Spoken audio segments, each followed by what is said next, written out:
Ibrahim ben Hadam avait la réputation de soigner les cœurs des maux qui les affectent. Un jour, un homme vint le consulter et lui dit: « Je suis un pécheur invétéré. Dis-moi quelque chose qui me dissuade de continuer dans cette mauvaise voie. » Ibrahim lui dit: « Rappelle-toi 5 choses avant de commettre un péché et tu finiras par te repentir par la volonté d'Allah subhanahu wa ta'ala. »« Lesquelles, ô Ibrahim ?» demanda l'homme avec impatience. « Si tu veux désobéir à Allah subhanahu wa ta'ala, alors ne mange rien de la subsistance qu'il t'accorde. »« Comment dis-tu cela alors que toute subsistance vient d'Allah ?»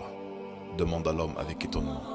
Ibrahim lui dit: « Si tu sais cela, alors comment oses-tu manger de sa subsistance en lui désobéissant en même temps? Tu as raison, Ibrahim. Dis-moi la deuxième.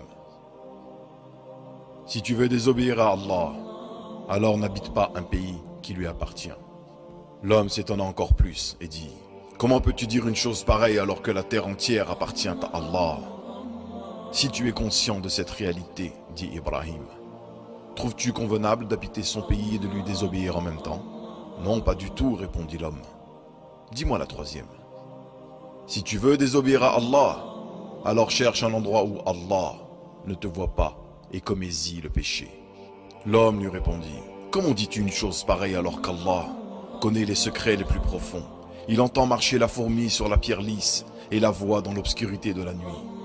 Ibrahim lui dit: Tu sais tout cela et pourtant tu te permets de lui désobéir. L'homme répondit: Dis-moi la quatrième. Si l'ange de la mort, Malik al-Mout alayhi salam, vient saisir ton âme, alors demande-lui de t'accorder un délai. L'homme répondit: C'est impossible puisqu'Allah a dit: وَلِكُلِّ أُمَّةٍ أَجَلٌ فَإِذَا جَاءَ أَجَلُهُمْ لَا يَسْتَأْخِرُونَ سَاعَةً وَلَا يَسْتَقْدِمُونَ. Si tu es conscient d'une telle vérité, comment espères-tu le salut alors que tu continues de lui désobéir? L'homme répondit: C'est vrai ce que tu dis. Dis-moi la cinquième.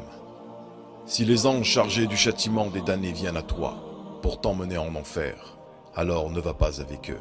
À peine a-t-il entendu ces paroles que l'homme s'écria en pleurant: Cela suffit, ô Ibrahim, je demande pardon à Allah et je me repens près de lui. Il ne cessa depuis d'adorer Allah jusqu'à sa mort. Wa as-salam ala mani taba'a al-huda.